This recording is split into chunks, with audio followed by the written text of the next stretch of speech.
Recording in progress. கிறிஸ்துவுக்குள் பிரியமான அருமையான அன்பு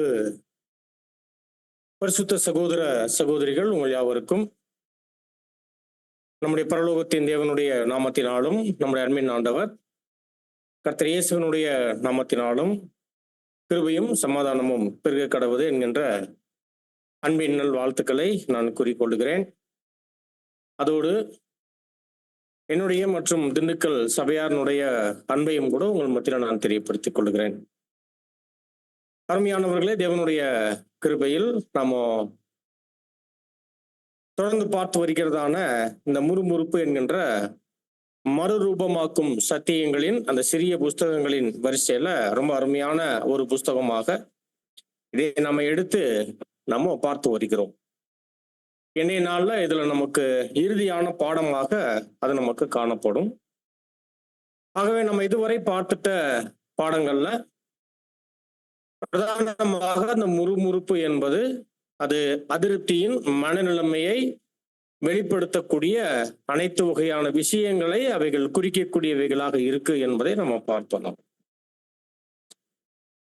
அது மாத்திரமல்ல, கேட்பதற்கு ரொம்ப எளிமையான வார்த்தை போல அந்த முறுமுறுப்பு என்கின்ற வார்த்தை காணப்பட்டாலும் அது எண்ணற்ற தவறான அதிருப்தியின் மனநிலைமையில பாவ காரியங்களுக்குள் வழி நடத்திட்டு போயிடும். அந்த அதிருப்தியின் மனநிலைமை தீமை பேச்சுக்குள்ள வழி நடத்திட்டு போயிடும். தேவனுக்கு எதிராக மாத்திரும். தேவனுடைய வல்லமையை சந்தேகிக்கக்கூடிய நிலைமையில் நம்மளை கொண்டு போயிடும். ரொம்ப விசேஷமா நம்மளுடைய இந்த மாபெரும் அழைப்புக்கே இந்த முறுமுறுப்பு என்கின்ற அதிருப்தியின் மனநிலைமை பாதகமாக மாறிடும் என்பதையெல்லாம் நம்ம பார்த்து, அப்ப இவ்வளவு ஆபத்தான இந்த முறுமுறுப்பை நம்முடைய வாழ்க்கையில் எப்படி நிறுத்துவது என்று காணும்போதுதான் ஒரு 6 ஆலோசனைகள் அங்க கொடுக்கப்பட்டதை நம்ம கவனிச்சோம். அவைகள்ல ஏறத்தாழ நம்ம 4 அந்த ஆலோசனைகள் அவைகளை நம்ம பார்த்திருக்கோம். இன்றைய நாள்ல மீதம் இருக்கக்கூடிய அந்த 2 ஆலோசனைகளோடு நாம் இந்த ஒரு புஸ்தகத்தை நம்ம முடிக்கலாம். அந்த ஒரு வகையில் அருமையானவர்களே, நம்முடைய வாழ்க்கையில கண்டிப்பாக இந்த முறுமுறுப்பு என்கின்ற அதிருப்தியின் மனநிலைமையை முற்றிலுமாக தேவனுடைய பிள்ளைகள் இல்லாமல் ஆக்கச் செய்யணும். ஆகவே இந்த முறுமுறுப்பு அது நிச்சயமாக அது தேவனுடைய பிள்ளைகளினுடைய ஒழுங்கிற்கு எதிரானது, அல்லது ரொம்ப ஒழுங்கீனமான ஒரு நிலைமைக்குள் நம்மளை வழி நடத்திடும். சிந்தை ரீதியாக நம்முடைய செயல்கள், நம்முடைய சுபாவங்கள், இவைகள் எல்லாவற்றையுமே இந்த அதிருப்தியின் மனநிலைமை என்ன பண்ணிரும் அப்படின்னா அது மாத்திரும். ஆகவே நாம் அனைவருமே ஒரு ஒழுங்குக்குள் காணப்படக்கூடிய ஒரு ஒழுங்கின் ஜனங்களாக அந்த ஒழுங்குக்கு உட்பட்ட குணத்தில் நாம காணப்பட வேண்டும் என்றால் நிச்சயமாக அந்த ஒழுங்கின் அருமையான அம்சமான குணங்களுக்கு எதிராக இருக்கக்கூடிய இந்த அதிருப்தியின் மனநிலைமையை நம்ம என்ன பண்ணணும்? முற்றிலுமாக நம்முடைய வாழ்க்கையில ஒழிக்கணும். அப்போ அதற்கு இன்னும் இருக்கக்கூடிய அருமையான ஆலோசனைகள் என்ன? எப்படி நாம இந்த அதிருப்தியின் மனநிலைமையை நாம நிறுத்துவது, எப்படி நாம இல்லாமல் ஆக்குவது என்று பார்க்கும்போது வசனம் நமக்கு சொல்லுது, கர்த்தருக்குள் எப்போதும் சந்தோஷமாய் இருங்கள். அப்படின்னா அந்த சந்தோஷம் என்கின்ற ஒரு வார்த்தை புதிய சிருஷ்டிகளுக்கு ரொம்ப முக்கியம். அப்ப இந்த சந்தோஷமாக நம்ம காணப்படணும். அப்ப சந்தோஷமாக காணப்படுவது என்பது இந்த மாம்சத்தில் மகிழ்ச்சியோடு காணப்படக்கூடிய ஒரு சந்தோஷத்தை பற்றி என்ன பண்ணல, வேதமும் நமக்கு சொல்லல. அதன் அடிப்படையில் நாம பார்க்கக்கூடிய 5வது ஆலோசனையாக சந்தோஷமாய் இருங்கள் என்கின்ற இந்த வார்த்தையும் கொடுக்கப்படல என்பதை நம்ம என்ன பண்ணிக்கணும், நாம உள்வாங்கிக் கொள்வது அவசியம். ஆகவே சந்தோஷமாய் இருங்கள் என்று சொல்லும் போது எப்படி இந்த மாம்சம் நம்மளை எவ்வளவு அதிருப்தியான மனநிலைமைக்குள்ள நம்மளை கொண்டு போகுது, அதையெல்லாம் நம்ம இவ்வளவு பாடங்கள்ல பார்த்துட்டோம். சில சமயங்கள்ல இந்த அதிருப்தி காரண காரியங்களோடையும் உள்ள வருது நம்ம கிட்ட. அநேக சமயங்கள்ல அவைகள் நியாயமாகவும் தெரியுது. இப்படி இருக்கும்போது இந்த பூமியில நம்முடைய அழைப்பே, இந்த அழைப்புல நம்ம வாழ வேண்டிய வாழ்க்கையே தேவனுடைய வார்த்தையின்படி ரொம்ப கடினமான பாதை. இந்த கடினமான பாதையில, இந்த அனுபவங்கள்ல, பரீட்சைகள்ல, சோதனைகள்ல எப்படி ஒரு புது சிருஷ்டி சந்தோஷமாக இருக்க முடியும்? எப்படி இருக்க முடியும் அப்படின்னா, அருமையானவர்களே, கர்த்தர் நமக்கு சொல்லியிருக்கிறார் பாருங்க. எப்படி ஒரு புது சிருஷ்டி இந்த அதிருப்தியின் மனநிலைமையை இல்லாமல் ஆக்குவதற்கான ஏற்பாட்டுல எப்படி அவர்கள் சந்தோஷமாக இருக்கலாம் என்று பார்க்கும்போது பாருங்க, வசனம் வாசிக்கலாம். யோவான் சுவிசேஷம் 16ஆம் அதிகாரம் 33வது வசனம். யோவான் 16:33.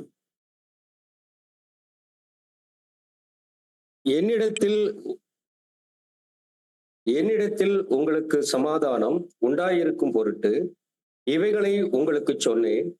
உலகத்தில் உங்களுக்கு உபத்திரவம் உண்டு, ஆனாலும் திடன் கொள்ளுங்கள், நான் உலகத்தை ஜெயித்தேன் என்றார். பாத்தீங்களா?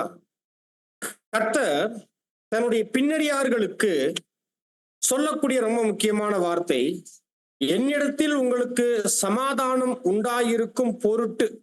தேவனுடைய பிள்ளைகளுக்கு யாருகிட்ட சமாதானம் இருக்குமா? கர்த்தர்கிட்ட, தேவன் கிட்ட. அப்போ கர்த்தர்கிட்ட, தேவன் கிட்ட நாம் சமாதானமாக இருக்கும் பொருட்டாக நமக்கு சொல்லப்படக்கூடிய வார்த்தை. ஆனால் உலகத்துல நமக்கு என்ன இருக்காம்? உலகத்தில் உங்களுக்கு உபத்திரவம் உண்டு, ஆனாலும் திடன் கொள்ளுங்கள், நான் உலகத்தை ஜெயித்தேன். கர்த்தர் உலகத்தை ஜெயித்ததற்கும் நாம் திடன் கொண்டு அவருக்குள் சமாதானமாக இருப்பதற்கும் என்ன சம்பந்தம்? அல்லது எப்படி நாம சம்பந்தப்படுத்தி கொண்டு நாம் சமாதானமாக இருக்க முடியும் அப்படின்னா, அருமையானவர்களே, இந்த அழைப்புல நாம ஒரு விசேஷித்த ஒரு நிலையில் காணப்படுவதற்கான காரணமே நம் தேவன் மீதும் நம் இரட்சகர் மீதும் நம்ம வைத்திட்ட விசுவாசம், நம்பிக்கை. இந்த விசுவாசமும் நம்பிக்கையும் இல்லாட்டினா நாமெல்லாம் இந்த அழைப்புலயே இல்லை. உண்மையா இல்லைங்களா? நாமெல்லாம் இந்த அழைப்புலயே இல்லை. அப்ப இந்த அழைப்புல நம்ம தேவனுடைய பிள்ளைகளாக, சுதந்திரர்களாக ஆவதற்கான ஏற்பாட்டுல நீங்களும் நானும் இன்னும் காணப்படுகிறோம் என்றால் அதற்கு காரணம் விசுவாசம், நம்பிக்கை. யார் மேல? தேவன் மேல, தேவனுடைய ஏற்பாட்டின் மேல, தேவனுடைய திட்டத்தின் மேல, தேவனுடைய வார்த்தையின் மேல. அதனாலதான் இப்ப கூட நீங்களும் நானும் எங்க கூடியிருக்கிறோம்? தேவனுடைய சமூகத்துக்கு நேராக நீங்களும் நானும் கூடியிருக்கிறோம். அப்படி இருக்கும்போது அருமையானவர்களே, தேவன் மீதுள்ள நம்பிக்கை அது தேவனுடைய பிள்ளைகளுக்கு நாளுக்கு நாள் என்ன ஆகணும் அப்படின்னா அது பெரிதாகணும்.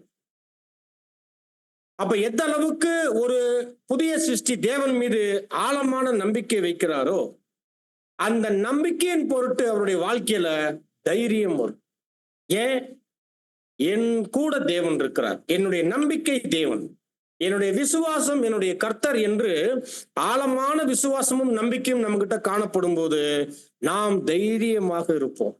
என்ன சோதனைகள் வந்தாலும், என்ன இடர்பாடுகள் வந்தாலும், என்ன கடினமான அனுபவங்கள் வந்தாலும், சூழ்நிலைகள் வந்தாலும், தேவன் மீது இருக்கக்கூடிய நம்பிக்கையில எது நடந்தாலும் எது வந்தாலும் நம்ம எப்படி இருப்போம் தெரியுங்களா? தைரியமா இருப்போம். சில பேர் உலகத்துல பார்த்திருப்போம், தவறுகள் பண்ணக்கூடியவங்க மேலும் மேலும் தவறு பண்ணிட்டு போறாங்க இல்லைங்களா? காரணம் என்ன? நம்மளை யாரும் ஒண்ணும் பண்ண முடியாதுன்னு அவங்களுடைய சுயத்தின் மீதோ, அவங்களுடைய பலத்தின் மீதோ, அல்லது அவங்கள்ட்ட இருக்கக்கூடிய சில செல்வாக்கின் மீது அவங்க நம்பிக்கை வச்சு என்ன பண்றாங்க? ரொம்ப தைரியமா செயல்பட ஆரம்பிப்பாங்க தெரியுங்களா? தொடர்ந்து தைரியமாகவே அவங்க போயிட்டு இருப்பாங்க தெரியுங்களா?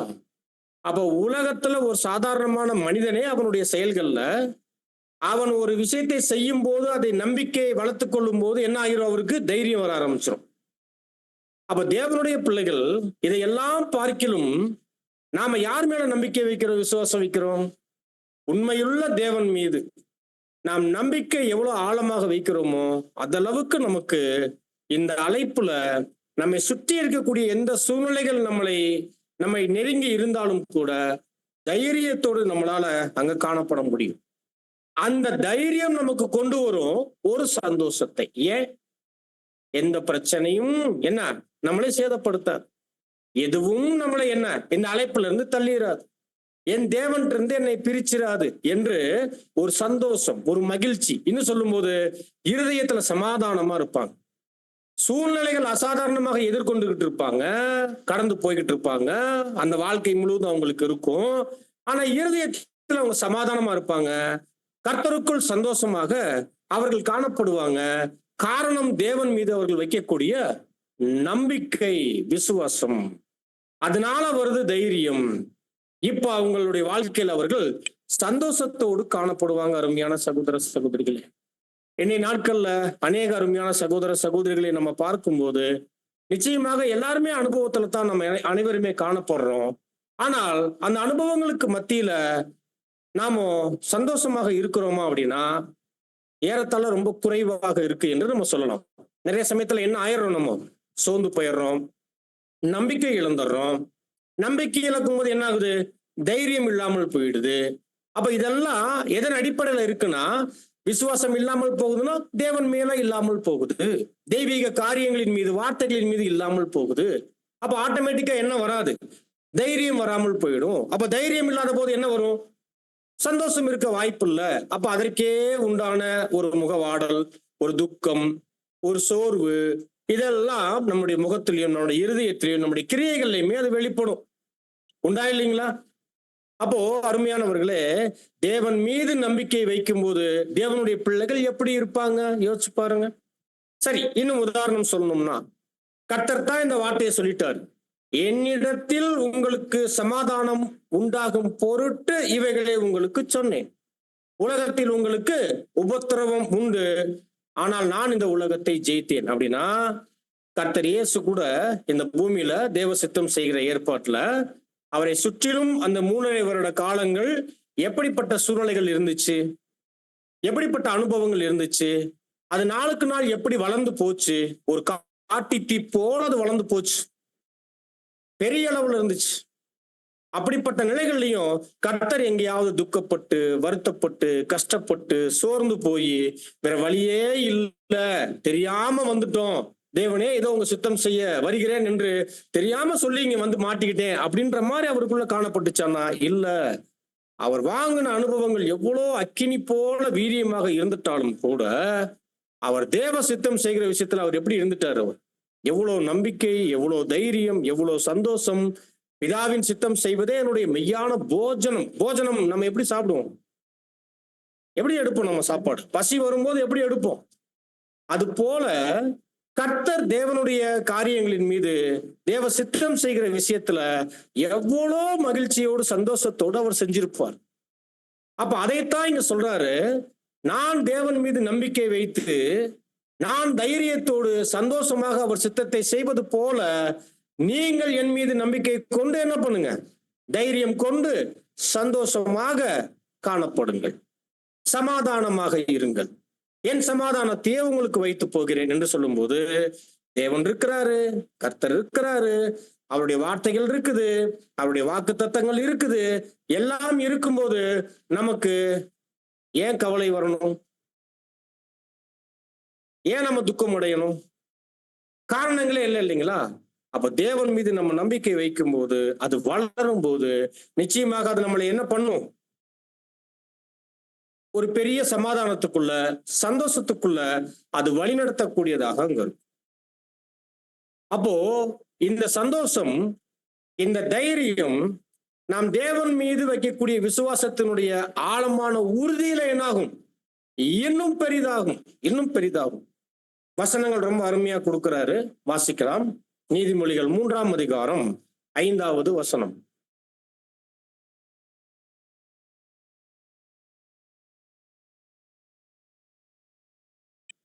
உன் சுயத்தின் மேல் சாயாமல் உன் முழு இருதயத்தோடும் கர்த்தரில் நம்பிக்கையாய் இருந்து. பாத்தீங்களா, என்ன பண்ணக்கூடாதான், உன் சுயத்தின் மேல் சாயாமல் முழு நம்பிக்கையோடு யாரை சார்ந்து இருக்கணுமா, கர்த்தரை சார்ந்து கொள்ளணும். இது எவ்வளவு பெரிய வார்த்தை தெரியுங்களா? அநேக சமயத்துல சுயத்துல சாயும் போது என்ன வரும், தைரியம் வராது, நம்பிக்கை வராது. ஆனா கர்த்தரை சார்ந்து கொள்ளும் போது என்ன வரும், நம்பிக்கை, தைரியம், இதெல்லாம் அங்க வர ஆரம்பிக்கும் என்பதை நம்ம பார்க்கிறோம். அப்படி வரும்போது அந்த நம்பிக்கை நம்மளை எப்படி வழிநடத்தும்னா, தேவனோடு இருக்கக்கூடிய, தேவனோடு சஞ்சரிக்கக்கூடிய, தேவனோடு பேசக்கூடிய, தேவனோடு காணப்படக்கூடிய அப்படிப்பட்ட மனநிலைமை ஒருவருக்கு உருவாகும் போது ஆட்டோமேட்டிக்கா இன்னும் என்ன ஆகும், தைரியமும் நம்பிக்கையும் சமாதானமும் சந்தோஷமும் பெருசாகும். தேவன் மீது விசுவாசம் என்பது வெறுமனே நம்புவது மட்டும் இல்ல, தேவன் உண்டென்று நம்ம என்ன பண்றோம்? நம்புறோம் இல்லைங்களா? உண்டென்றால் நம்ம என்ன பண்ணணும்? நம்ம ஜெபத்துக்கு போறோம் இல்லைங்களா? அவர் இருக்கிறார் என்று விசுவாசிக்கிறதுனாலதான் நம்ம போறோம் இல்லைங்களா? அப்போ ஜீவனுள்ள தேவன் கிட்ட நம்ம என்ன பண்ணிக்கணும்? ஒரு உறவை பெற்றிருக்கிறோம் என்று நம்ம பார்க்கும்போது நம்முடைய உறவை என்ன பண்ணிக்கணும்? இந்த விசுவாசத்தின் நிமித்தம் நம்ம தேவன்கிட்ட பேசக்கூடிய பிள்ளைகளாக சம்பாசித்தல்னா என்ன? குடும்பத்துல நாம எப்படி ஒருவருக்கு ஒருவர் பேசிக்கொள்ளுவோம், பழகி கொள்ளுவோம், நம்முடைய காரியங்களை பகிர்ந்து கொள்ளுவோம். அது போல தேவன் கிட்ட சம்பாசிக்கக்கூடிய, பகிர்ந்து கொள்ளக்கூடிய, பேசக்கூடிய நிலைக்கு வழி நடத்தும் நம்பிக்கை என்பது. சரிங்களா? அப்ப தேவன்கிட்ட ஒருத்தர் பேசி பழகி பரிமாறி தன்னுடைய காரியங்கள் எல்லாவற்றையும் தெரியப்படுத்தி எப்போதும் தேவனோடு ஒருத்தர் காணப்படுகிறார் வைங்க. தன்னுடைய எந்த நிலைகளையும் தேவன்கிட்ட கொண்டு போய் காண்பிக்கக்கூடியவராக பேசக்கூடியவராக இருக்கிறார்னு வைங்க. என்ன மாதிரி விசுவாசம் உடையவராக அவர் இருப்பார்? எப்படிப்பட்ட நம்பிக்கை உடையவராக இருப்பார்? அவருடைய வாழ்க்கையில எப்படிப்பட்ட மனமகிழ்ச்சி உடையவராக அவர் இருப்பார்? இதெல்லாம் யோசிச்சு பார்க்கணும். அப்ப இந்த வசனத்தின் அடிப்படையில அவர் தன் சுய புத்தியை சாராமல் தேவனை அவர் சார்ந்தவராக அங்க இருப்பார். இன்னும் பாருங்க வசனம், சங்கீதம் 37 வசனம் 4 6 வரை வாசிக்கலாம். சங்கீதம் 37 வசனம் 4 6.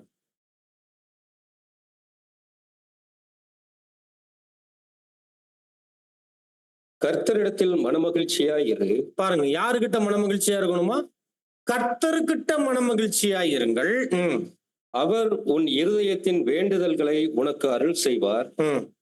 உன் வழியை கர்த்தருக்கு ஒப்புவித்து அவர் மேல் நம்பிக்கையாயிரு. அவரே காரியத்தை வாய்க்க பண்ணுவார். உன் நீதியை வெளிச்சத்தை போலவும் உன் நியாயத்தை பட்ட பகலை போலவும் விளங்க பண்ணுவார். பாத்தீங்களா? எவ்வளவு அருமையான வார்த்தை. நம்முடைய அனைத்து காரியங்களையும் தேவன் என்ன பண்ணுவாராம்? பார்த்து கொள்ளுவாராம். அவர் பார்த்து கொள்வார். நம்முடைய நீதி நியாயங்கள்ல இருந்து எந்த விஷயங்களாக இருந்தாலும் தேவன் பார்த்து கொள்ளுவாராம். நாம் தேவன் மீது நம்பிக்கை வைத்து தேவனை மட்டும் என்ன பண்ணணும்?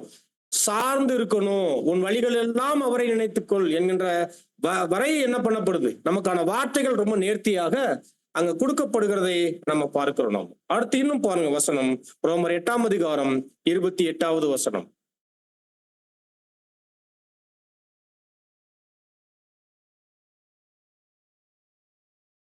அன்றியும் அவருடைய தீர்மானத்தின்படி அழைக்கப்பட்டவர்களாய் தேவனிடத்தில் அன்பு கூறுகிறவர்களுக்கு சகலமும் நன்மைக்கு ஏதுவாக நடக்கிறது என்று அறிந்திருக்கிறோம். பாத்தீங்களா? சகலமும் என்று சொல்லும் போது என்ன? நம்முடைய வாழ்க்கையில எது வந்துட்டாலும், நாம எதை நாம பெற்றுக்கொண்டாலும், எப்படிப்பட்ட அனுபவங்கள் நம்முடைய வாழ்க்கையில இருந்துட்டாலும் சகலமும் என்னவா? நன்மைக்கு ஏதுவாகவே தேவன் என்ன பண்றாராம்? நம்முடைய வாழ்க்கையில சகலத்தையும் அனுமதிக்கிறார். அப்ப சகலமும் நன்மைக்கு ஏதுவாகன்ற எண்ணம் வரணும்னா அந்த நன்மைக்கு ஏதுவாக என்கின்ற ஏற்பாட்டில் அனுமதிக்கிறவர் யார்? தேவன். அப்ப அப்படிப்பட்ட தேவன் நம்முடைய வாழ்க்கையில நன்மைக்காக தான் அனுமதிக்கிறார் என்று நம்ம நம்பும் போது சந்தோஷம் வரும், மகிழ்ச்சி வரும், தைரியம் வரும். சரிங்களா? இன்னும் வசனம் பாருங்க, நீதிமொழிகள் 3ஆம் அதிகாரம் 6வது வசனம்.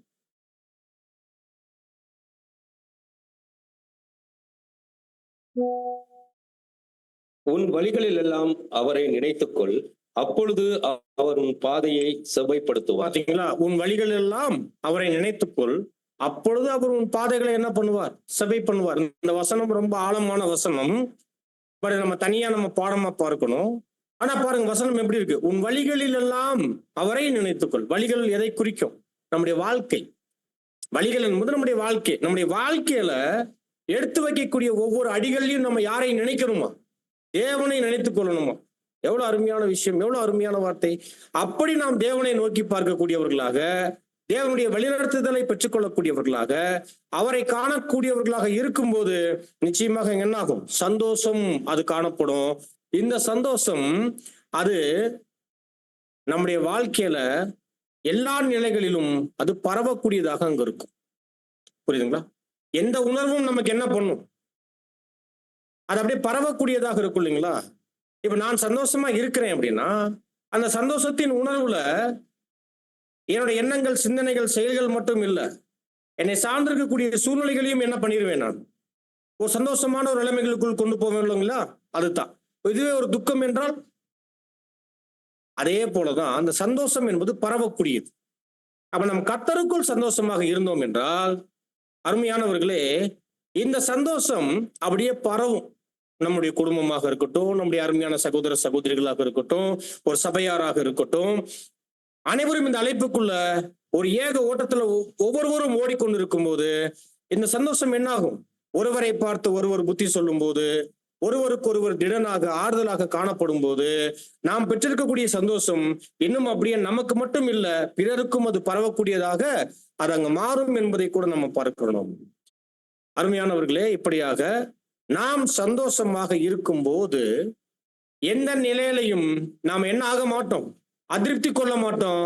ஏன்னா நம் நம்பிக்கை தேவன் மீது இருக்கிறதுனால நாம் எப்படிப்பட்ட சூழ்நிலையும் அதிருப்தி கொள்ளாமல் தைரியத்தோடு தேவன் மீது விசுவாசம் வைத்து மகிழ்ச்சியோடு நம்ம காணப்படக்கூடியவர்களாக, சந்தோஷத்தோடு காணப்படக்கூடியவர்களாக இருக்கும் போது அதிருப்தி வந்தாலும் என்ன ஆக மாட்டோம்? அதற்குள் உட்பிரவேசித்து முறுமுறுப்பின் நிலைமைக்குள் கடந்து போகாமல் நம்ம தவிர்த்து கொள்ள முடியும் என்கின்ற இந்த 5வது ஆலோசனை பார்க்கிறோம். அடுத்ததாக நாம பார்க்கும்போது, அருமையானவர்களே, இறுதியான ஆலோசனை நாம பார்க்கும்போது, நாம எப்போதுமே எந்த காரியங்கள்லையுமே மனநிறைவோடு இருக்கும். நிறைவோ குறைவோ மனநிறைவோடு இருக்கும். மனநிறைவுனா என்ன? மனநிறைவு யாருகிட்ட இருக்குதோ அவங்க தேவனுக்கு நன்றி சொல்லுவாங்க. என்ன சொல்லுவாங்க? தேவனே நன்றிப்பா என்று சொல்லுவாங்க. அப்ப பாருங்க, நிறைவோ குறைவோ அப்படின்னா நாம எந்த நிலையில் இருந்தாலும் மன ரம்மியமாக இருக்க கற்றுக்கொள்ளணும். அதாவது மன நிறைவோடு இருக்க கற்றுக்கொள்ளணும். வாழ்ந்திருந்தாலும் தாழ்ந்திருந்தாலும் எந்த நிலையில் இருந்தாலும் நம்ம எப்படி இருக்கணும்? மன நிறைவோடு இருக்க கற்றுக்கொள்ளணும். அப்ப இந்த மன நிறைவு என்பது சில பேருக்கு மாம்சத்துல எப்படி இருக்கும் தெரியுங்களா? அவங்க விரும்பினவைகள் தங்கள்கிட்ட இருக்கும்போது, காணப்படும் போது என்ன ஆகும்? மன நிறைவோடு இருப்பாங்க. உதாரணத்துக்கு என் பாக்கெட்ல ஒரு 5000 ரூபாய் இருக்குன்னு வைங்க, ஒரு வகையான ஒரு மன நிறைவு இருக்கும். இருக்குமா இருக்காதா? ஓகே, கொஞ்சம் ஒரு தைரியம் இருக்கும், ஒரு மன நிறைவு இருக்கும். இப்ப இதுவே 100 ரூபாய் இருந்துச்சுன்னா இருக்கும் மன நிறைவு. ஆனா எப்படி இருக்கும்? ரொம்ப கம்மியா இருக்கும். 100 ரூபாய் அளவுக்கு தான் இருக்கும். இப்ப இல்ல, எப்படி இருக்கும்? மன நிறைவு இருக்குமா? அப்படியே அதிருப்தி. அப்படியே அதிருப்தி. ஏன்? ஒண்ணுமே இல்லை அப்படின்னு என்ன ஆகும்? நம்முடைய எண்ணங்கள் முதலாவது என்கிட்ட ஒண்ணும் இல்லையே, ஒண்ணும் இல்லையே, ஒண்ணும் இல்லையே, என்ன இப்படி ஆயிடுச்சு, இன்னைக்கு சூழ்நிலை இப்படி ஆயிடுச்சு, நான் என்ன பண்ணுவேன், ஏது பண்ணுவேன் அப்படின்னு என்ன ஆயிரும்? நம்ம ஒரு அதிருப்தி ஆகிறோம் தெரியுங்களா? அந்த அதிருப்தி என்ன பண்ண வைக்குது? நம்மள ஒரு பெரிய முறுமுறுப்புக்குள்ள வழி நடத்துது இல்லைங்களா? ஆனா இப்படி எல்லாம் அப்போஸ்தலர்கள் இருந்தது இல்ல. கர்த்தர்லாம் இப்படி இருந்த மாதிரி நம்ம பார்க்கவே முடியாது. அவர் பரலோகத்தின் மகிமையை விட்டு இறங்கி இந்த பூமியில அவர் எப்படி இருந்துட்டார்? அவர் உண்மையிலேயே பாடுள்ள மனுஷனாகத்தான் அவர் வாழ்ந்துட்டார். அவர் எங்கேயுமே அவருடைய வறுமையை பத்தி எங்கேயாவது கர்த்தர் பேசியிருக்கிறாரா? நான் பட்ட கஷ்டம் எல்லாம் அப்படின்னு எங்கேயாவது பேசியிருக்கிறாரா? இப்ப உடன்படிக்கை பண்றதுக்கு முன்னாடி இந்த 30 வருஷமா, ஐயோ நான் பட்ட கஷ்டம், எனக்கு சாப்பாட்டுக்கு இல்ல, தண்ணிக்கு இல்ல, கஞ்சிக்கு இல்ல, எங்கேயாவது பேசியிருப்பாரா கர்த்தர்? அது மாதிரி வசனங்கள் இருக்குதா? ஆனா அவர் எவ்வளவு கடினமான கஷ்டமான ஒரு குடும்ப சூழ்நிலை அவருக்கு இருந்துச்சு என்று வேதம் இப்படித்தான் காண்பிக்குது.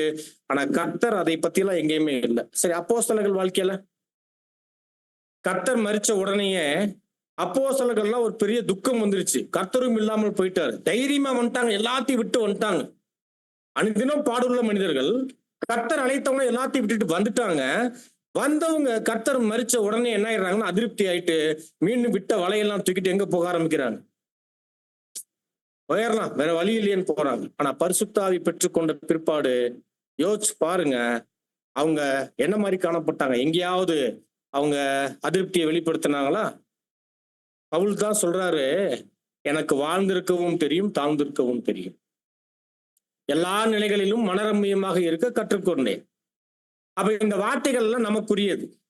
அப்ப அப்படி இருக்கும்போது அந்த மன நிறைவு என்ன நிலையிலையுமே நம்ம எப்படி இருக்கணும்? மன நிறைவோடு இருக்கணும். எந்த விஷயத்திலையுமே மன நிறைவோடு இருக்கணும். மன நிறைவற்ற நிலைமை அது என்ன தெரியுங்களா? ஒண்ணு சுயநலத்தினால வரும், அல்லது பொறாமையினால வரும். அது என்கிட்ட இல்லையே, இவர்கிட்ட எப்படி இருக்கு, அல்லது எனக்கு கிடைக்காது இவருக்கு எப்படி கிடைச்சிச்சு என்று பல்வேறு வகையிலான மாம்சத்தின் நிலைகள், சூழ்நிலைகள், பார்வைகள் இதுதான் நமக்கு என்ன பண்ணிரும்? ஆமா, இந்த மன நிறைவற்ற ஒரு மனநிலைமையை கொண்டு வரும். அப்ப நம்ம என்ன ஆயிரும் தெரியுங்களா? நம்ம தேவன்கிட்ட நன்றி இல்லாதவர்களாக போயிடும். எந்த நிலையிலையும் இப்ப இன்றைய நாளுக்கான ஒரு சூழ்நிலையில தேவன் நம்மளை எப்படி வச்சிருக்கிறாரோ அந்த நிலையில இருந்து நம்ம என்ன பண்ணணும்னா, தேவனே இன்றைய நாளில் என்னை இந்த நிலைமையில வச்சிருக்கிறீங்க, உங்களுக்கு நன்றிப்பா என்று சொல்லும்போது அது ஒரு மன நிறைவை அது வெளிப்படுத்துது. எந்த நிலையில் இருந்தாலும் அப்பா நீங்க தான் இதை அனுமதிச்சிருக்கிறீங்க என்று நம்ம காணப்படணும். அப்போ பாருங்க, ரொம்ப அருமையாக இங்க வார்த்தை சொல்லப்படுது. பொதுவாகவே ஒருத்தருக்கு மன நிறைவற்ற நிலைமை எதனால வரும் அப்படின்னா, அவங்களுடைய தேவைகள் சந்திக்கப்படாமல் போகும்போது என்ன ஆகும்?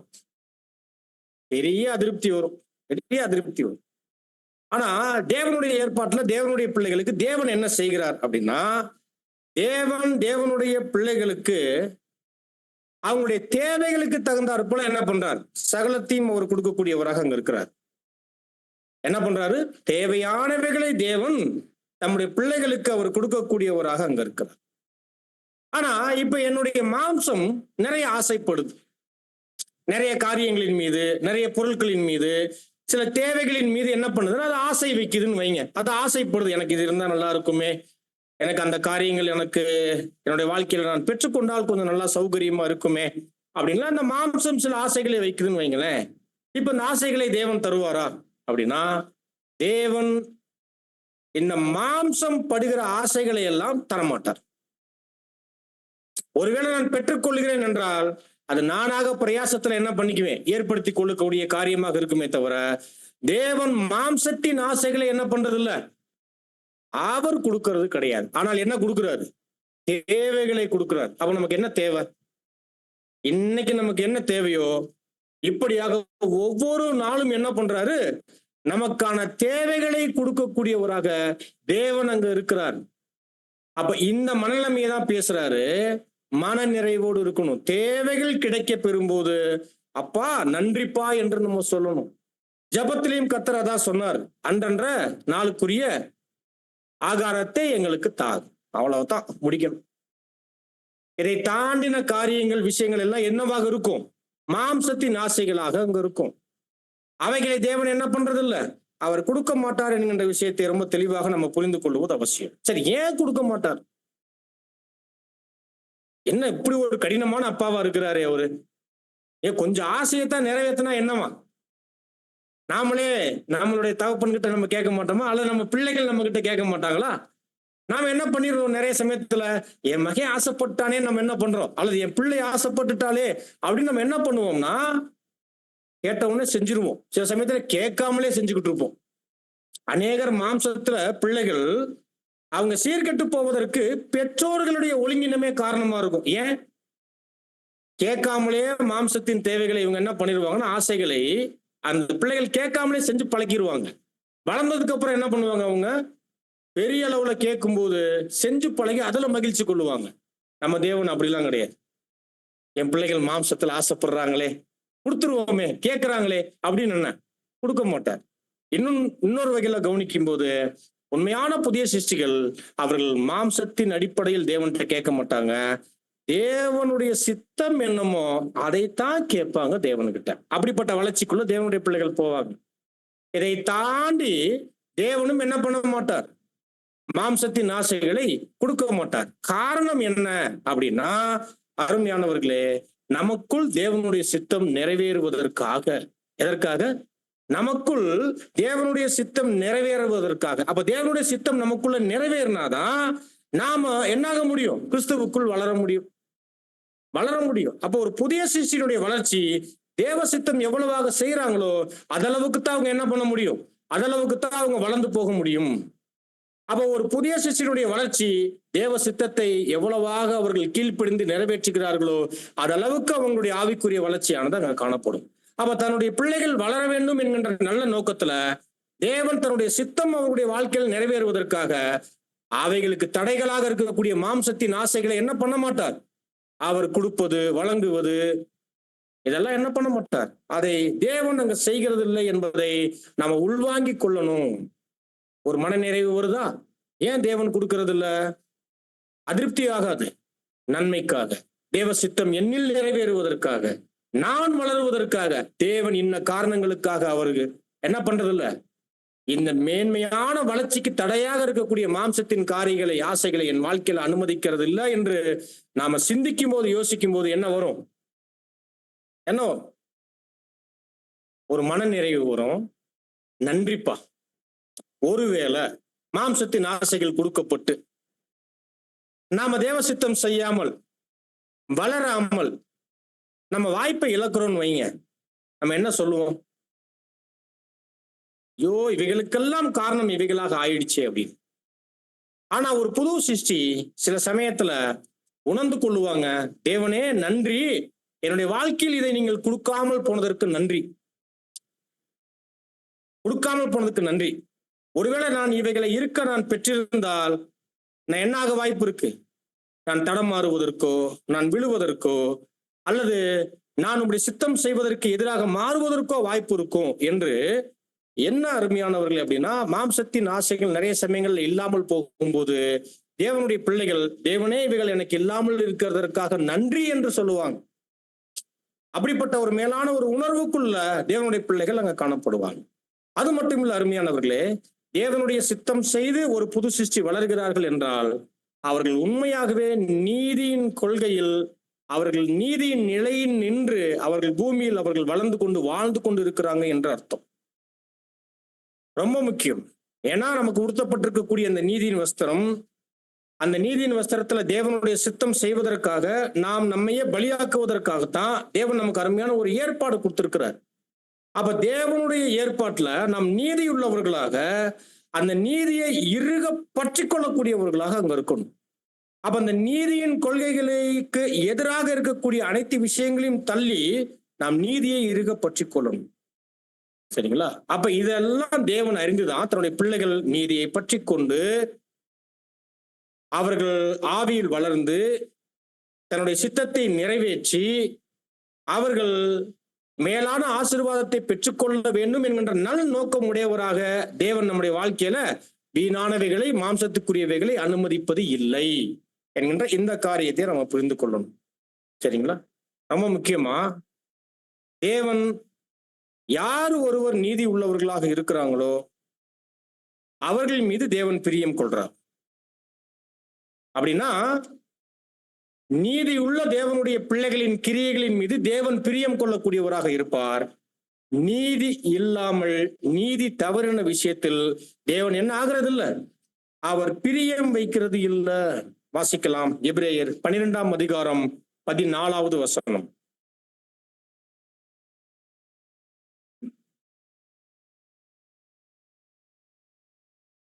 யாவரோடும் சமாதானமாய் இருக்கவும் பரிசுத்தம் உள்ளவர்களாய் இருக்கவும் நாடுங்கள்.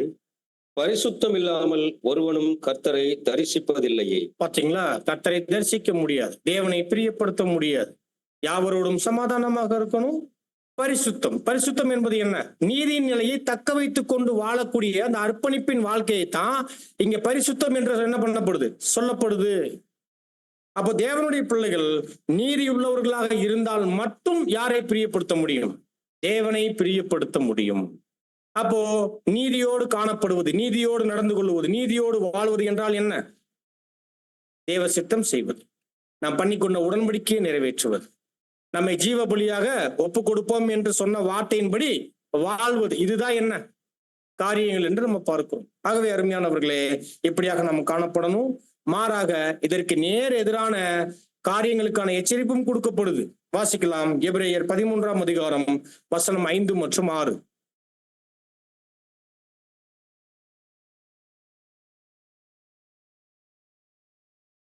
நீங்கள் பண ஆசை இல்லாதவர்களாய் நடந்து உங்களுக்கு இருக்கிறவைகள் போதும் என்று எண்ணுங்கள்.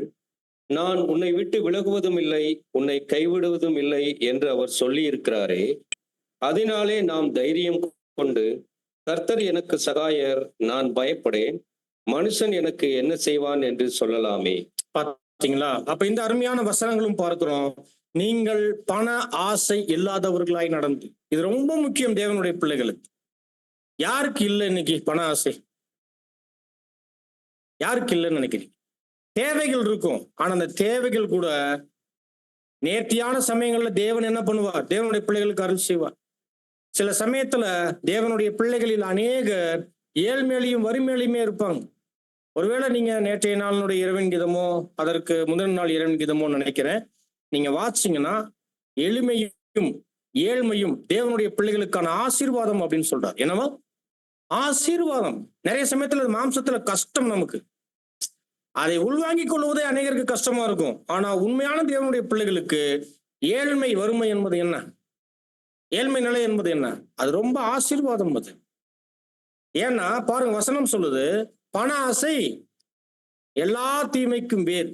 அதனாலதான் நீங்கள் பண ஆசை இல்லாதவர்களாய் நடந்து உங்களுக்கு இருக்கிறவைகள் போதும் என்று என்ன பண்ணுங்க? எண்ணுங்கள்.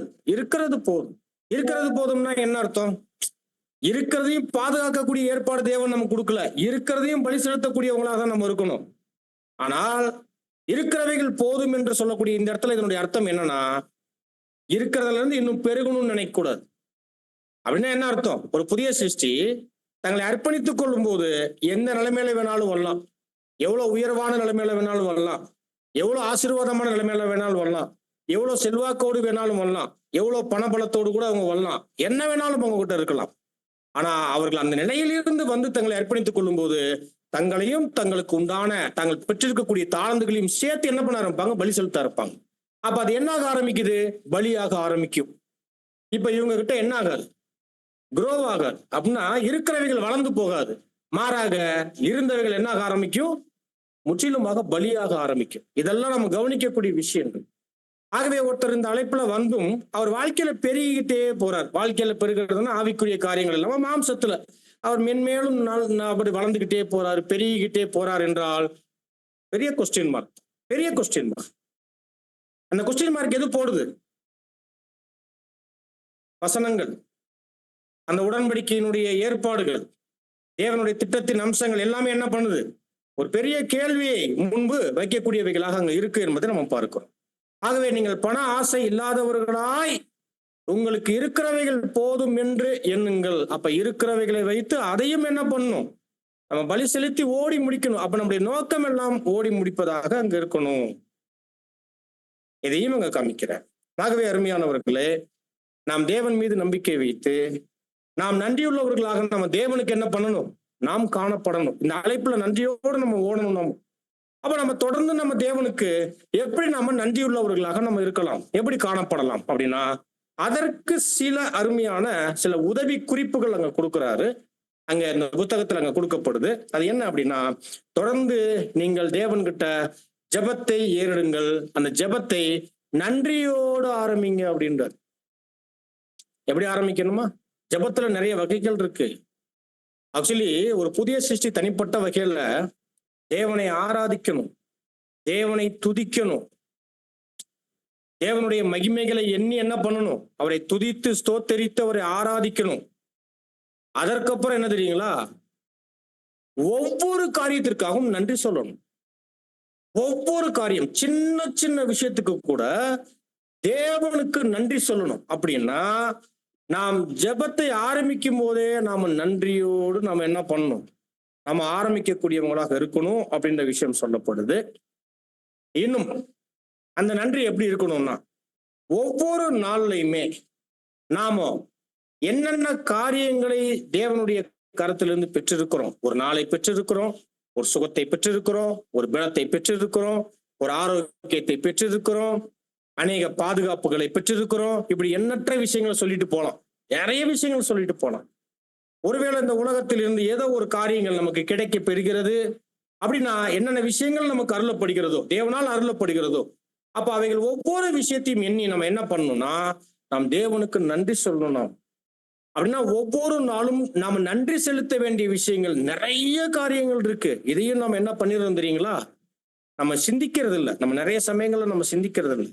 ஆனால் அருமையானவர்களே, எல்லாவற்றையும் என்ன பண்ணணும் அப்படின்னா, நம்ம தேவனுக்கு சிந்தித்து யோசித்து என்னென்ன விஷயங்களுக்கு நன்றி சொல்லணுமோ அதையெல்லாம் நன்றி சொல்லணுமா? இல்ல பிரதர், நான் மறந்துடுறேன். நிறைய சமயத்துல நான் பொதுவா நன்றி சொல்லுவேன். சொல்லி சொல்லி நன்றி சொல்லணும். அப்ப என்னன்னா, ஒருவேளை மறக்கிறதாக இருந்தா எழுதி வச்சுக்குங்க அப்படின்னு எழுத்துக்கள். அவன் உண்மை, நல்ல விஷயம் தான். ஒருவேளை நம்ம எழுதி வச்சுக்கணும். அப்படி பழகிட்டோம்னா இருதயத்திலே நம்ம எழுதக்கூடியவர்களாக மாறிடுவோம். ஒரு சமயத்துல ஜெபத்துல உட்காரும் போது யோசிச்சு பார்த்தோம்னா காலையில் இருந்து மாலை வரை என்னென்ன அனுபவங்களை நம்ம கடந்து வந்திருக்கிறோம், என்னென்ன விஷயங்களை பெற்றிருக்கிறோம், நம் விஷயத்துல தேவன் எப்படியெல்லாம் நம்மளோடு இருந்திருக்கிறார் என்று யோசிச்சோம்னா அந்த ஒரு பிரேயர்ல நம்ம தனிப்பட்ட ஜெபத்துல அமர்ந்து நம்ம எந்திரிக்கும் போதே அநேக நேரங்களை அது பிடித்திருக்கும். அப்படிப்பட்ட ஜெபத்துல ஒரு புது சிருஷ்டி என்ன பண்ணணும்? காணப்படணும். அருமையான சகோதர சகோதரிகளே, அப்ப அனைத்து காரியங்களுக்காகவும் நன்றிகளை செலுத்தணும். அது மட்டும் கிடையாது, ரொம்ப முக்கியமா நம் யாருகிட்டயுமே எந்த எதிர்பார்ப்பும் வைக்கக்கூடாது. என்ன பண்ணக்கூடாது? யாருகிட்டையும் எந்த எதிர்பார்ப்பு வைக்கக்கூடாது.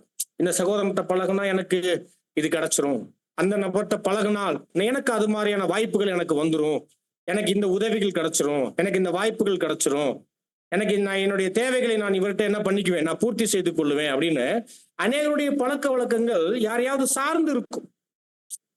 மனிதர்களை நம்பி என்ன பண்ணுவாங்க? அப்படி காணப்படுவாங்க. ஆகவே அருமையானவர்களே, நாம் நம்முடைய எதிர்பார்ப்புகளை மற்றவங்க கிட்ட வைக்கவே கூடாது. என்ன பண்ணக்கூடாது? வைக்கக்கூடாது. யாருக்கிட்டையுமே வைக்கக்கூடாது. மாறாக நம்முடைய ஜீவியத்தின் அனைத்து காரியங்கள்லையும், நம்முடைய எல்லா விஷயங்கள்லையுமே நாம் என்ன பண்ணணும் அப்படின்னா, நாம் தேவன் மீது நம்ம நம்பிக்கை வைக்கணும். அது மட்டும் கிடையாது, நம்முடைய ஜீவியத்தினுடைய ஒவ்வொரு விஷயத்தினுடைய துவக்கமா இருக்கட்டும், முடிவாக இருக்கட்டும், எல்லா விஷயத்தையுமே நம்ம தேவன்கிட்ட கொண்டு போய் பரமபிதா கிட்ட வச்சு நாம் தேவனை மட்டும் நம்பி அவரை மட்டும் முழுமையாக சார்ந்து நம்ம காணப்படணும். நம்முடைய எதிர்பார்ப்பு, நம்முடைய நம்பிக்கை யார் மேலையும் வச்சிடக்கூடாது.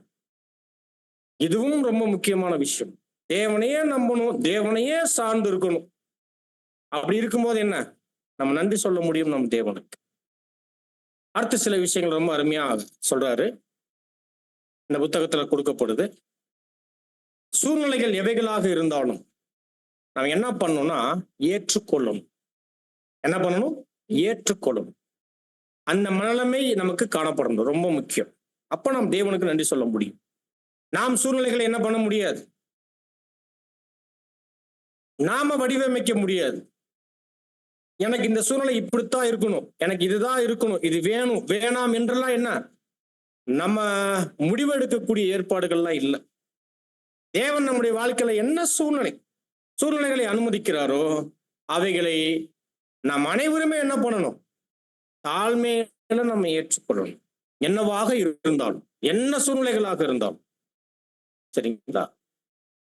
அடுத்து, இப்படி எந்த சூழ்நிலைகள் நம்ம வாழ்க்கையில கடந்து வந்தாலும் அதை ஏற்றுக்கொள்ளும் போது அந்த விஷயத்துல நம்ம என்ன ஆயிடக்கூடாதுன்னா வருத்தம் அடையக்கூடாது.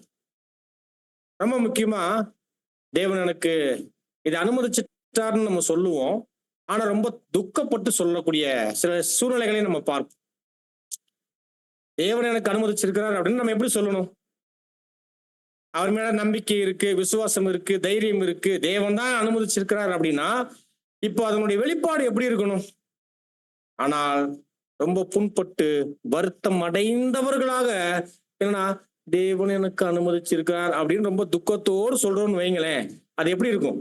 வேற வழியே இல்லாமல் நான் ஏற்றுக்கொண்டேன்ற மாதிரி. அப்படி இல்லை. மாறாக அருமையானவர்கள், நம்ம எந்த நிலையிலையும் நம்ம வருத்தப்பட்டு அப்படியே நான் ரொம்ப புண்பட்டு நான் காணப்படுகிறேன் என்றாலும் நம்ம என்ன பண்ணக்கூடாது, நம்ம சொல்லக்கூடாது.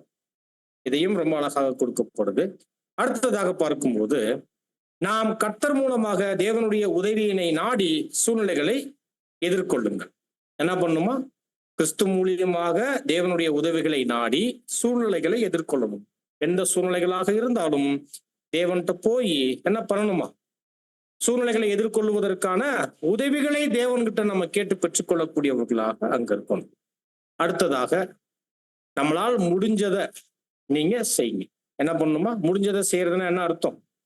தேவன் நம்முடைய கரங்கள்ல என்ன வாய்ப்புகள் கொடுத்திருக்கிறாரோ, என்ன பலன் கொடுத்திருக்கிறாரோ அவைகளை என்ன பண்ணிடணும்? நம்ம செய்யணும். என்ன நன்மைகள் செய்வதற்கான வாய்ப்புகள் இருக்கு, அதை நம்ம செய்யணும். ஆகவே நம்மளால் முடிந்தவைகளை நம்ம முடிந்த அளவுக்கு என்ன பண்ணணும்? நாம செய்யக்கூடியவர்களாக நாம காணப்படணும். இதெல்லாம் நாம் வளர்த்து கொள்ளக்கூடிய விஷயங்கள். இப்ப இறுதியாக, இந்த பாடத்தினுடைய இறுதியாக நம்ம வரும்போது, நம்முடைய விசுவாசத்தை துவக்கினவர் யாரு?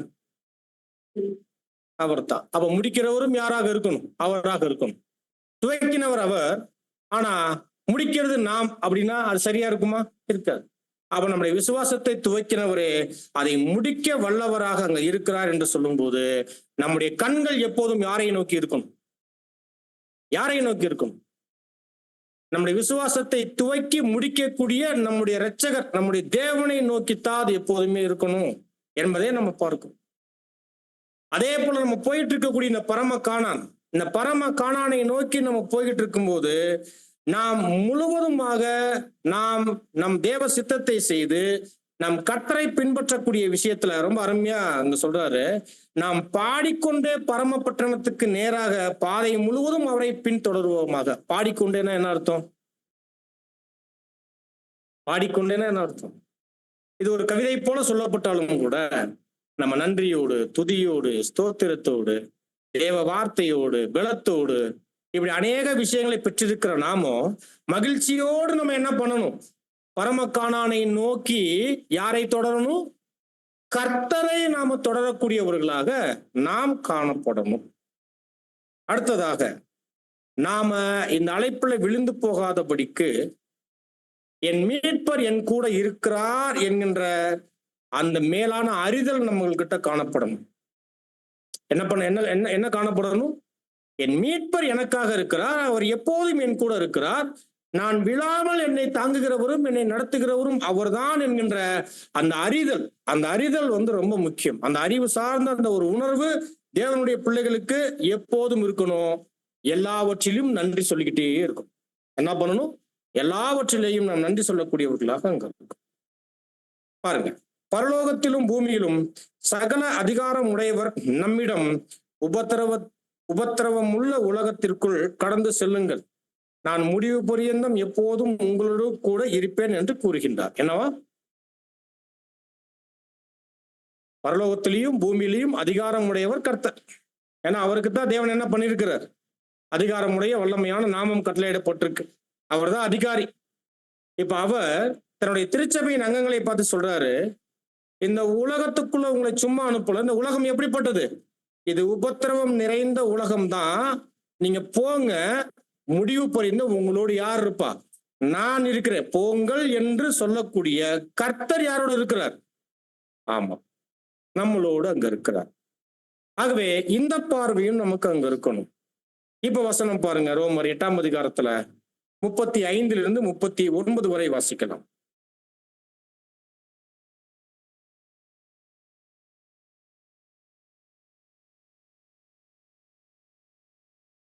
உமது நிமித்தம் எந்நேரமும் கொல்லப்படுகிறோம், அடிக்கப்படும் ஆடுகளைப் போல எண்ணப்படுகிறோம் என்று எழுதியிருக்கிறது நேரிட்டாலும் கிறிஸ்துவின் அன்பை விட்டு நம்மை பிரிப்பவன் யார்? உபத்திரவமோ, வியாகுலமோ, துன்பமோ, பசியோ, நிர்வாணமோ, நாசமோசமோ, பட்டயமோ, இவை எல்லாவற்றிலேயும் நாம் நம்மில் அன்பு கூறுகிறவராலே முற்றும் ஜெயம் கொள்ளுகிறவர்களாய் இருக்கிறோம். மரணமானாலும் ஜீவனானாலும் தேவ தூதர்களானாலும் அதிகாரங்களானாலும் வல்லமைகளானாலும் நிகழ் காரியங்களானாலும் வரும் காரியங்களானாலும் உயர்வானாலும் தாழ்வானாலும் வேறெந்த சிருஷ்டியானாலும் நம்முடைய கர்த்தராகிய இயேசு கிறிஸ்துவில் உள்ள தேவனுடைய அன்பை விட்டு நம்மை பிரிக்க மாட்டாதென்று நிச்சயித்திருக்கிறேன். இவ்வளோ வார்த்தைகள், இந்த வீரியமான வார்த்தைகளை சொன்ன பவுல் எப்படிப்பட்ட மன நிறைவு தேவன் மீது இருந்திருந்தால் அவர் இவ்வளோ வார்த்தைகளை அவர் தானும் உடையவராக சபைக்கும் சொல்லக்கூடியவராக அவர் இருப்பார். சும்மா சொல்ல, ஏதோ பேசணுமே அப்படின்றதுக்காகலாம் சொல்லல. அவர் எப்படிப்பட்ட மன நிறைவோடு காணப்பட்டு சபைக்கு இந்த வார்த்தைகளை சொல்லக்கூடியவராக இருக்கிறார். இதை நாம யோசிக்கணும். ஆகவே இந்த வார்த்தைகளை கவனிக்கும் போது, இந்த வசனங்களை கவனிக்கும் போது நாம முறுமுறுக்காமல் தேவன் நமக்கு நியமிச்சிருக்கக்கூடிய இந்த அழைப்புல ஒவ்வொரு உபத்திரவமாக இருக்கட்டும், பாடுகளாக இருக்கட்டும், சோதனைகளாக இருக்கட்டும், எல்லாத்துலயுமே தேவனுடைய திட்டம் இருக்கு என்று நம்ம என்ன பண்ணணும்? நாம புரிந்து கொள்ளணும். ஒரு உபத்திரவமா, அதுல தேவன் திட்டம் வச்சிருக்கிறார். ஒரு கஷ்டமா ஒரு திட்டம் இருக்கு, ஒரு பாடா ஒரு திட்டம் இருக்கு, ஒரு வியாதியா ஒரு திட்டம் இருக்கு. அப்ப தேவனுடைய திட்டம் இல்லாமல் நம்முடைய வாழ்க்கையில எந்த விஷயங்களும் என்ன ஆகுறது இல்ல, தேவன் அனுமதிக்கிறது இல்ல. ஆகவே இவைகளை அறிந்தவர்களாக எந்த பிரச்சனைகளையும் நம்ம என்ன பண்ணணும்? அவைகளுக்கு மத்தியில் நம்ம காணப்பட்டாலும் நாம் அவர்கிட்ட ஜெபங்களை ஏறெடுக்கக்கூடியவர்களாக நாம தேவனை துதிக்கக்கூடியவர்களாக, தேவன்கிட்ட உதவிகளை கேட்டு பெற்றுக்கொள்ளக்கூடியவர்களாக நாம் காணப்படும் போது தேவன் நிச்சயமாக நமக்கு உதவுகிறவராக, நம்மளை நடத்துகிறவராக, நம்மளை தாங்குகிறவராக அவர் அங்க இருக்கிறார் என்று நம்ம பார்க்கிறோம். அது மட்டும் இல்ல, உபத்திரவம் நன்மைக்கு ஏதுவாக என்று வசனம் சொல்லிருச்சு. நிச்சயமா எந்த உபத்திரவமும் நமக்கு என்ன ஆகிறது இல்ல, வீணாக அனுமதிக்கப்படுவதில்லை. ஒவ்வொரு உபத்திரவமும் அதனுடைய முடிவுல என்ன நன்மைக்காக அது கொடுக்கப்பட்டுச்சோ அந்த நன்மையை நம்ம பெற்றுக்கொள்வதற்கான வேலைகளை செய்து அது கடந்து போகும். தேவனுடைய பிள்ளைகள் அதன் வழியாக அவர்கள் கடந்து வரும்போது தேவனுடைய பிள்ளைகளுக்கு தேவன் என்ன நன்மைகளை அந்த உபத்திரத்தின் வழியாக வைத்தாரோ அந்த நன்மைகளை என்ன பண்ணுவாங்க, அவர்கள் பெற்றுக்கொள்ளக்கூடியவர்களாக அங்க இருப்பாங்க. பாருங்க, உபத்திரவம் நம்முடைய நன்மைக்கானது என்றும் நம்மை தாழ்மை கொள்ள செய்யும், நம்மை பரீட்சிக்கவும் வருகின்றது என்றும் அறிந்தவர்களாக நாம் களி கூறுவோமாக. என்னவா, நம்மளை பரீட்சிப்பதற்காகவும் நன்மைக்கு ஏதுவாகவும் தான் இந்த உபத்திரவங்கள் வருகிறது. அதனால நம்ம எப்படி இருக்கணுமா, உபத்திரவத்துல களி கூறணுமா. இப்ப பவுல் என்ன பேசியிருக்கிறார், அவர் வாங்கின அனுபவங்கள் எல்லாம் களி கூர்ந்தாராம், சந்தோஷப்பட்டாராம், இதைத்தான் பேசுறார். ஆக நாமும் என்ன பண்ணணும், களி கூர்ந்து நம்ம சந்தோஷமடையணும் என்று அவர் சொல்றார். மேலும் இவை இறுதியில் நமக்கு நன்மையாக முடியும் என்றுள்ள தேவனுடைய வாக்கு தத்தங்களில் நம்பிக்கை கொண்டவர்களாக அவருக்கு முழுமையாக கீழ்ப்படிவோமாக. அருமையா அந்த புத்தகம் முடியுது. ஆகவே நிச்சயமாக நாமும் கூட தேவன் நன்மைக்கு ஏதுவாகவே நமக்கு சகலத்தையும் அனுமதிக்கிறாரு. அதற்கே உண்டான வாக்கு தத்தங்களையும் கொடுத்திருக்கிறதுனால அந்த வாக்கு தத்தங்களின் மீதும் அவைகளை தந்த தேவன் மீதும் நாம நம்பி ஒரு விசுவாசம் வைத்து அவருக்கு மட்டும் நாம கீழ்ப்படிவோம்.